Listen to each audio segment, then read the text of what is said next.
what kind of man or woman do you want to be?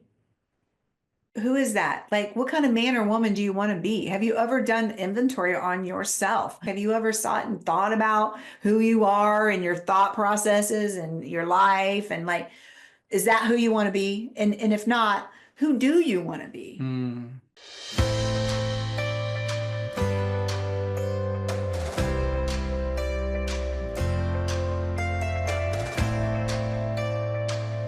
All right, everybody. Well, welcome back to another episode of the Champion Life podcast. I'm your host, Curt Tucker, and I have my wife, Rachel Tucker, back in the house with me. Honey, how you doing? What's up? Amazing. So good. Nice hat. Thank you. Make America great. And healthy. She came into my office and she said, "What do you think?" And I said, "The hat?" And she said, "Yeah." I go, "Wear it. Let's go. Come on." Big win. It's been a month or so since we've done an episode together. So a lot is happening in the Tucker house, in our marriage. And so we really wanted to just take this episode to share with you guys a little bit about what's been some things that are happening lately of the last, say, month or so, some stuff we have coming up for 2025 that's exciting, especially if you follow us from a marriage standpoint. And we're going to talk a little bit about Rachel's new book that is coming out called, what is it? Taming the Gypsy Heart. Taming the Gypsy Heart. Stop running, heal your marriage, and find true love through faith. Ooh, I like it. Yeah. So, friends, one of the things that has always been a goal of mine since I launched this podcast, geez, it's been over a year and something now. I called it the Champion Life for a reason after my book, because we want to help you win.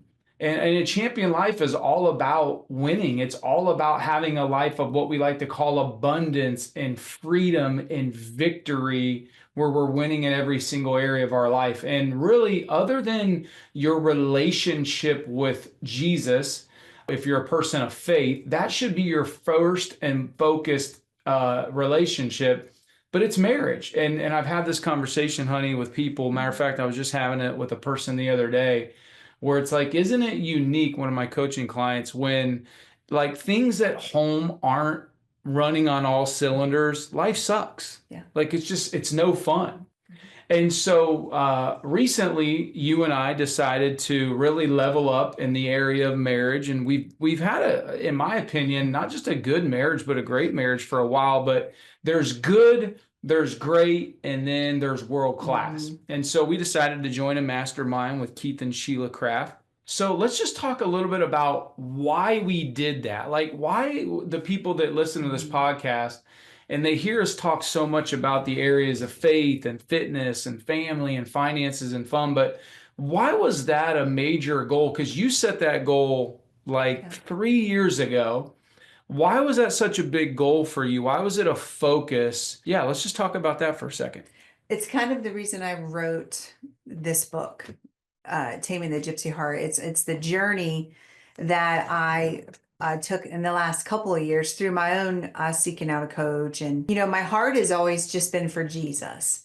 And sometimes, because of how we grew up, women like myself, without a dad in the home, we had to figure life out early in life, so I left home at 17 years old and moved from place to place to place, just figuring life out, by myself. And then, so being married, it's a whole other ball game, but being a Christian married is really a completely different experience. So I've been married before being a Christian, and then being a Christian, it's a completely different experience for the simple fact of prior, worldly, I could just like, well, you know what? I'll just run, right? I'll just run and go to the next place or whatever, versus having to face all the things that we avoid because we had to as a kid, right? We had to create some safety around us. So we create this scenario that keeps us sheltered, not looking at things. And then when adulthood comes and bad things happen, it hits us harder. So in my own healing journey and realizing who and whose I was and who and whose I am and why God created a woman right? And this whole journey, like the Proverbs 31 woman.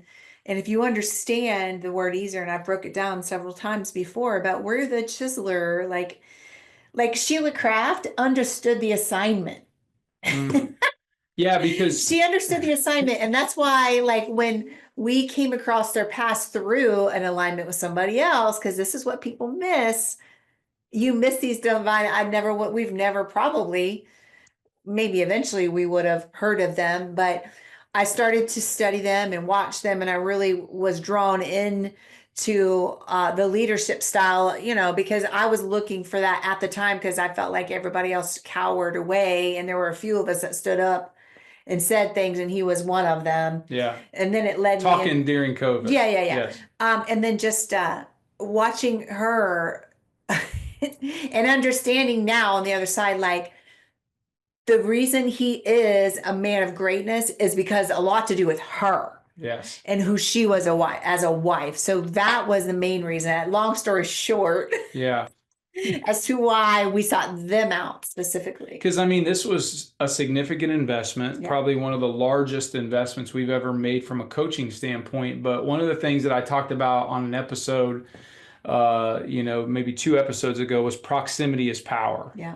And, I think about just the conversations that were taking place that we were just kind of in on, right? Of just how much we learned about creating legacy for our family and kids just over that dinner at the Mexican restaurant, how to navigate financial things with kids, because we have 4 kids, and that's one of the things that we want to do.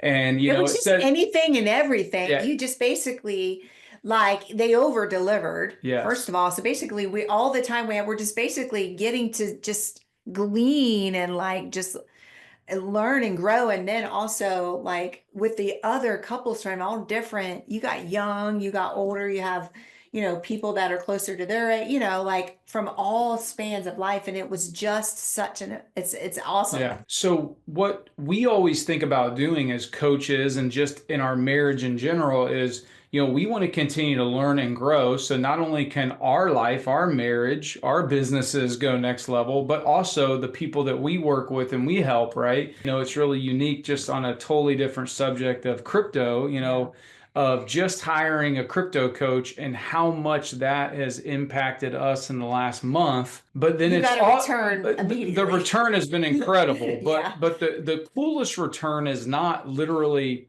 a 6-figure month of growth. Never had that happen before. But it's being able to take that knowledge, take that wisdom that I invested in for myself, but then to be able to pay it forward to the people. Yeah. Like, I literally had one of my coaching clients that the other day I was talking to him. He immediately sent me a message with like, hey man, I bought more XRP. It was like, awesome, great job, man. And now just in the last probably 3 or 4 days, he's up whatever. So anyhow, our point is this, friends, is proximity is power. And as long as you put to action, you want to get around people that are doing life at a higher level. But I think the big one is you got to pay for it. Because, I actually had a guy who I was meeting with breakfast the other day, and he said, well, man, how do you feel about paying for that? Because we were talking about an investment. He's not one of my coaching clients. He's just a person I'm meeting with.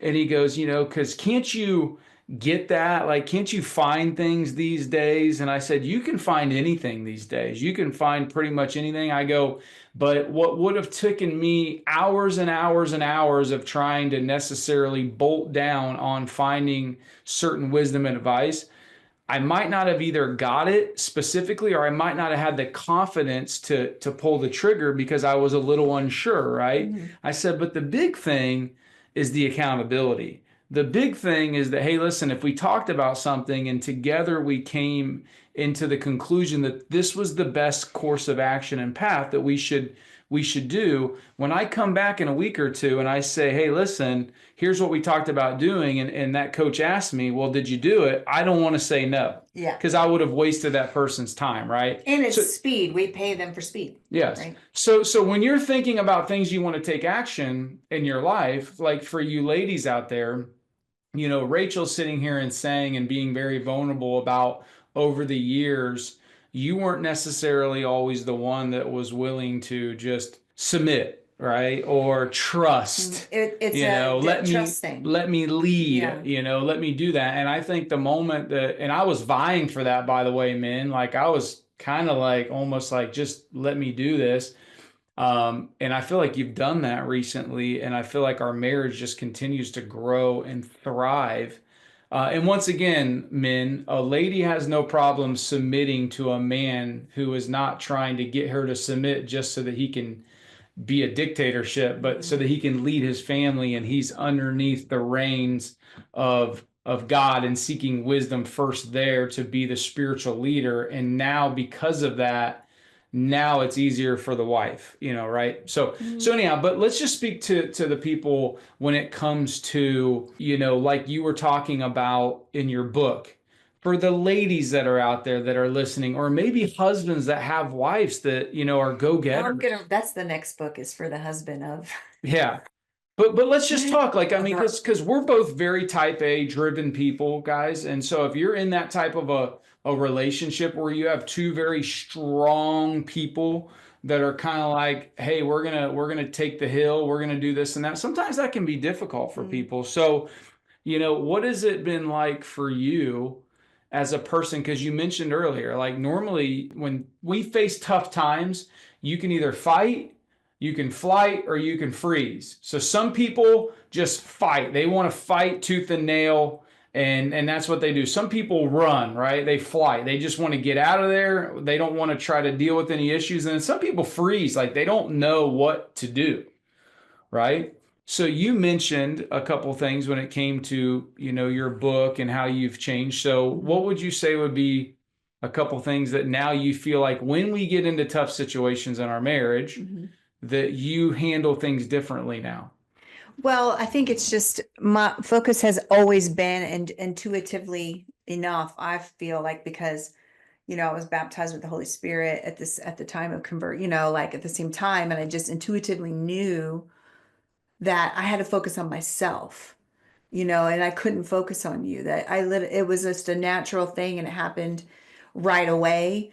And that's how I've always done it. But then through just the whole journey, and then the times of life, actually, I was reading my book this morning, the part where I was just talking about how there was that season when we, were building our business home together, where I was just doing it because it was a good Christian thing. I hadn't completely yielded my heart to you. I hadn't completely been vulnerable with you. I mean, giving myself credit, because you would always, like, do me wrong with that and pull it back on Hold it against you. hold it against Yes. me, like Yeah. very, That's a good point there, lot. guys. When your spouse, Yeah. when you can trust that your spouse can say anything and it's not going to be used against them, that creates a freedom, right? Yeah. And it's also understanding too, I had to know, I had pre-decided, that you weren't going to do it perfect, that I was going to have to forgive you more than once for not doing it right. These are the conversations I have with my clients all the time. The couples we coach together. It's like I'm talking to you, like, I know you're talking to me. yeah, I'm talking to you. So for the people that are just maybe in a relationship where there's two dominant people, Oh, yeah, well, just how does the ladies, because this is a difficult subject, right? Like this, when people read this in Ephesians, especially the ladies, they come and they say this, like, I just know, like, my assignment now, like, just like I said about Sheila, like, she understood the assignment. Like, so I understand the assignment. My assignment is you becoming, is me pulling out the man in you. And so that requires me, to, which is why being an underdog was such a gift for me, that I wasn't born with the gifts, because I wouldn't have worked as hard. I feel like that is a beautiful thing about being the one overlooked, that you had to do the extra whatever, reading of the books and whatever. So I feel like it's just the focus.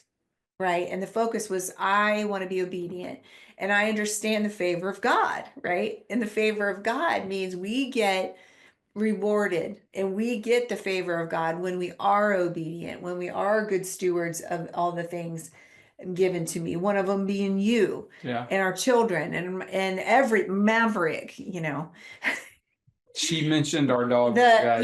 we sold our house in the summer, and now we're living in this rental house, which is beautiful, that I'm taking care of because I'm stewarding it well. So for me, it's not easy. I will say it's not easy, but here's what I know is that I know that Jesus is good, or it's going to be good, or he's going to be good. And that all I need to do is focus on myself. I can't and I have to give you grace. And I have to understand that. And I just had this conversation this morning that when you submit to your husband in all things, he may make a wrong decision. He may, make a bad investment. But, me saying, hey, I trust you. I don't have anything to do with that. That's not my lane. So Rachel has bandwidth. So I stay out of my lane. So for me, it was easy because I want to be blessed and I want you to be blessed. And I don't want to be in the way of those blessings. And I was for way too long I had this belief system about him, right? That the Holy Spirit checked me one day about, here I was praying that he would be this chivalrous kingdom man who I would just be so safe in, and, walks with me and fights for me. And so, one day I had this like conversation in my head, and because I wasn't getting any time with him or whatever, I was being a baby or whatever. And I'm like, he has such control issues. Like he just has to be in everything. He can't like ask anybody to do anything for him. And the Holy Spirit's like, he's serving you.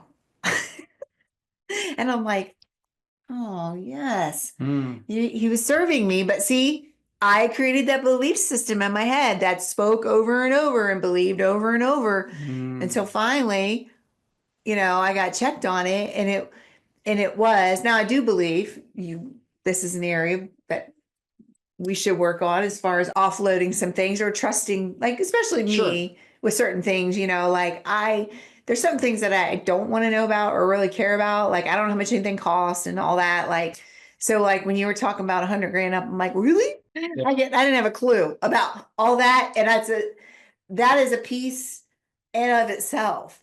And I think that's the peace and the beauty that comes with just submitting to your husband. Because I think when you don't know, like there's just a peace there. But I know that I'm trusting in him, and because I'm being submissive to him, we are covered. Yeah. And I think that, for you men out there, there's many scriptures in Proverbs where it talks about a quarrelsome wife. And what is a quarrelsome wife? It's not a wife that's not feeling heard or seen. There's that, but go ahead. But it's also a wife who's nagging and complaining. But that's what I'm saying So is the nagging and I just wanted to put that in there because I was talking today about this. yes, Why is the wife nagging and complaining? The wife is nagging and complaining and acting that way because she's feeling unseen, unheard, because of, there's no focus on the marriage on both sides. So sure. go ahead. And that just goes back to love and respect, right? I mean, it's kind of that crazy cycle. You guys have all probably heard about that book. When a man doesn't feel respected, he typically doesn't do things that makes his wife feel loved. Your spouse will let you know how you're doing by how they're acting. When the wife is not feeling loved, yeah, she tends to do things that makes the man feel disrespected, right? So then it's this crazy cycle that just keeps happening. But what I was going to say is that, ladies, because I know this is the way it works for me, is when you give me attaboys, when you tell me great job, when you, just let me lead and do things, trusting that I'm going to make good decisions, knowing that they always won't be perfect, that I am going to fail, and you give me grace. But when you when a woman goes to her man and is like, just go do it, go make it happen, I trust you, you can do it, I believe in you, I just think there's something that rises up within a man's spirit that makes him just want to go be better, to take action. For me, that just really wasn't hard for me for whatever reason. For me to, you've always done this, our whole marriage. I've never known, like he would bring cars home and things. So what's was is cool is like you've always kind of been in charge of that, even when we were first married. I talk about like he would bring cars home and say, "Here's the car we got you. This is your car. It's my car." I've grown in wisdom and stature each year. So as we grow, and like so in 2021, when you were like, "Hey," and you started throwing this money into crypto, and then that real estate course, and like I didn't have a clue. I just trusted you because, well, here we are, we've gotten here. So it's like it's kind of like you look at the landmarks of your life, moving forward, like we're always moving forward.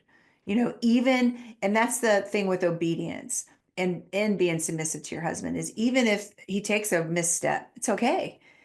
You're still going to get 2 steps forward because you were obedient. That's the blessing. Mm, And yeah. that's the truth.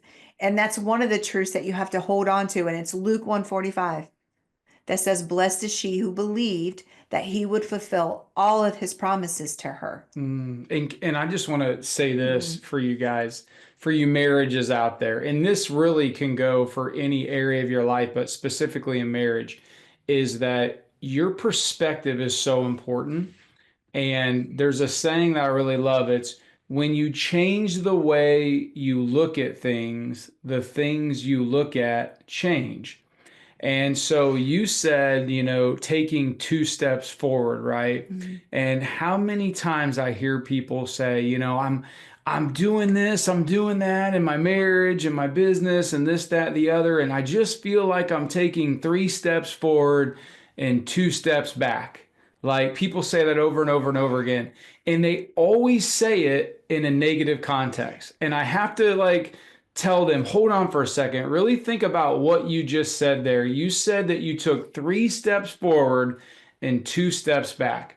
You're still 1 step ahead of the person that never decided or actually took the first step in the first place. So Mhm. I just want to remind you that if maybe you're embarking upon trying to take your marriage to the next level right now, or maybe you start a fitness routine, or maybe you're literally just grinding in your business right now, and it's that season as you're getting ready for 2025, like make sure that you have the right perspective looking at the things you're doing Mhm. and saying, hey, I know everything might not be going perfect because everything doesn't go perfect for us, right? You know what I Perfect mean? isn't possible. That's Yeah, probably why there's so much stress because they're looking for perfection and it's unattainable. exactly. Versus every day doing like a daily audit of your thoughts, a daily audit of your emotions, a daily audit of what went good that day, because you can always find things that didn't go right in your marriage, especially.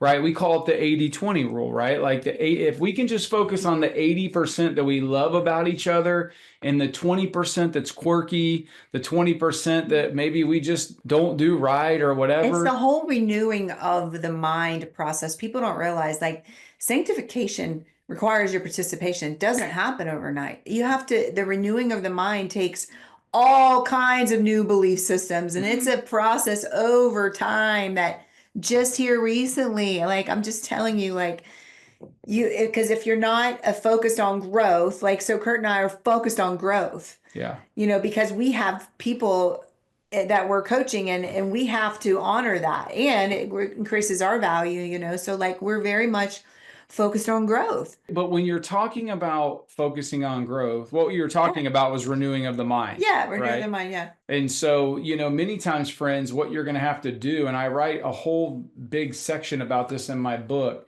where the mind is like a garden, right? And what you want to be thinking is there's 3 stages to this garden.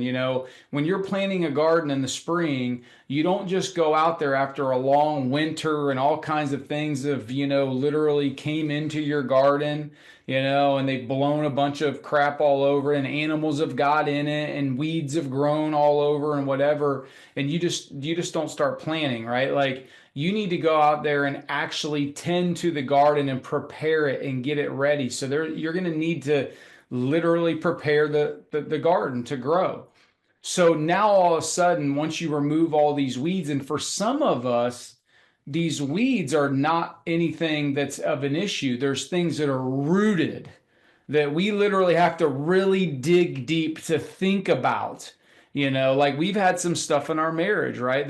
That were rooted from maybe some stuff that had happened early in our marriage, whether it had been some of the financial things I put us through, some of the sex stuff I put us through, like whatever, to where those things needed to be literally removed from your mindset, a new belief system develop for us to experience what we're But it experiencing started with now. myself. Like you're never going to be able to fully trust, love, forgive until you heal Yourself. yourself first. Like that's your great, whatever happened to you, it wasn't your fault, but the healing was your responsibility. And so like hindsight is my greatest asset to my clients. I can get you there faster. Like I can help you with this. Can you say that again? That whatever happened to you is, It wasn't your fault, right? But it but is our responsibility to heal it, to take care of it, to like there's a cost that comes to this. And that's why a lot of people don't do it because it's too high of a cost. I don't want to leave those friends. I don't want to, forgive that forgive that person. person. I don't want to, like, I want my I want to be a people pleaser. I want to be around my family, like there's a cost to it and it's self-denial. And so that's for me, I'm a generational chain breaker. We are the generation one Yes. of it. And that is our legacy. And that is what I'm passionate about and what we're for is that we can't go around bleeding on other people because that it just goes right on down and it keeps on going to the generations. And you have to understand the enemy is after kids. Okay. Kids. Yeah. And what happens when when a divorce happens? Trauma Yes. to the kids. Kids are traumatized. Yeah, we could talk about this all day anyways. So friends, So we have to do that so first. so the renewing of the mind, but I love what you said. I just want to camp there for a second because this is all about setting you free so that in 2025 you can have your best year ever. And so as you get ready to go into this next year, because here we are in December, the year has flown by. This month is going to fly by. And before you know it, you're going to be We'll sitting be in here Mexico. Oh, December, 31st on yeah. New Year's Eve, going into January, saying, you know what? What is it that I need to do to really level up this year in all these key areas that we talk about? And I think there's nothing greater than somebody can do to level up in their life than to renew their mindset and to create some new belief systems in the critical areas of their life. So I love what you just said, that it's not about literally, sometimes we almost even want to forget some of the things that have happened to us, right? And I love how Ed Milet says when you can change your perception and say that, hey, life is not happening to me, but it's happening for me, right? If these things don't happen, now all of a sudden I'm not forced to grow. And so I think what a great belief system, like what a great mindset. So let's talk about this. Is your book, The Gypsy Heart, right? Taming the Gypsy Heart. If you could talk to the ladies out there or to the guys, who most of you guys are in a relationship and you understand so much of the relationship has to do with how your significant other is feeling, right? And what's going on in their life. And if they're dealing with something, how powerful. So I've read this book.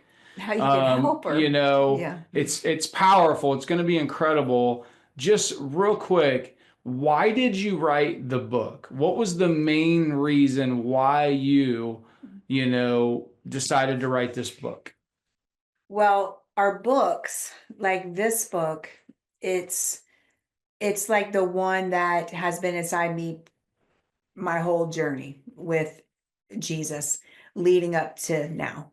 And so 18 years of walking with Jesus and going through everything that we've gone through. And then recently I realized, and then being around and, these women that I'm around now and seeing it in others, and then the conversations like Robia really helped me with this kind of, when we spent time together, like just talking, and talking about this, I'm like, this is so powerful that I never realized. I never really put it like with a gypsy, but really, if you think about those ones that are running from place to place, don't want to put roots down nowhere just in case it didn't work out, type of thing. So for me, and I understand that so I'm for marriage, and I know that there are powerful women out there like me that you understand the power of one. So like my ministry, Women at the Well Ministries, is because I understand the impact of one. And that if I could impact one woman and get her to go through the same process that I've gone through. So, and also we have to now, like, I don't think I had to do this with you, but now have to undemasculate your husband, right? Because you've had control over all these things and there's no connection there. And the reason is because that heart has walls around it because of abandonment early in childhood. The first man who's supposed to be there for you to take care of you let you down. And so ever since you've had to, everybody's going to let you down. So you have to, just in case, always have a plan B, always have a way out, always thinking about, well, if this doesn't work out, I'll do this and I'll do that. But in my journey and falling in love with Jesus, it's like his will is the most, like it's my focus. And so it's not hard for me now to die to myself on the things when usually I'd want to like knock your front teeth out, to where I laugh now because I think about like, well, what's wrong with this woman? Like, why was she so angry? Like there's 4 pairs all over the kitchen, shoes all over this, that. I know that there's marriages to be saved, and the woman in the marriage is the I believe the most important part because it's her job to make sure this man can become and get healed and lead their home so that she can do all that she needs to do and raise these next generation kids, right? That should be the focus while you're doing businesses from home, while you're creating the life you want, to where the life we have now to, we do Zooms from the beach and like things like that. So it's the family unit that I wrote it for. But it's like when you find the woman that's driven like this, and yes, it was birthed out of I'll show them, you know, I'll show them she better marry a rich man. I'll show them, you should have been blonde. I'll show them, that was the thing The things that were spoken that over were, you. yeah, that were my drive in the beginning, but that was all chiseled off of me through the wilderness season, right? To now you end up, and what a joy, to just to have so much peace and see the favor of God all over our lives now. And I know people don't think, I look at the littlest things. I'm talking about the front row parking places and just the favor, the upgrades, all the things that a lot of people take for granted, but I don't. Like, I notice those. I'm like, that is the favor of God, like, and I started speaking. It hasn't happened yet. I'm speaking it like, we're going to get upgrades first class every single time. Maybe not you, because you like the bathroom seat, but, but you can go on ahead back here Get behind by me. yourself. But anyways, I wanted to say one thing. We watched The Forge last night. And great movie, guys. I just thought it would be a great place to kind of end. Is this? They ask a question, and it's this: what kind of man or woman do you want to be? Who is that? Like, what kind of man or woman do you want to be? Have you ever done inventory on yourself? Like mental and spiritual inventory is one of those 12 steps, I think. It's like step 3 or 4 where you take moral and moral inventory of yourself. And like, are you somebody like, do you ever self-reflect? Like, are you self-aware? Like, have you ever sought and thought about who you are and your thought processes and your life? And like, is that who you want to be? And if not, who do you want to be? I think that right there is a great place to say, like, camp there and think on that thing. Like, who do you want to be? Do you want to arrive to heaven and get it well done? You made it there. So for me, I know that I understand the assignment now. That's awesome. And the assignment is him. And I feel like I take responsibility for it. I also, like I told him, I'm like, I am a lot to do with his freedom, because even though I wanted to leave, I fought for Jesus, and in the process ended up falling back in love with him, and now we have more than you could have imagined. That's good. Yeah.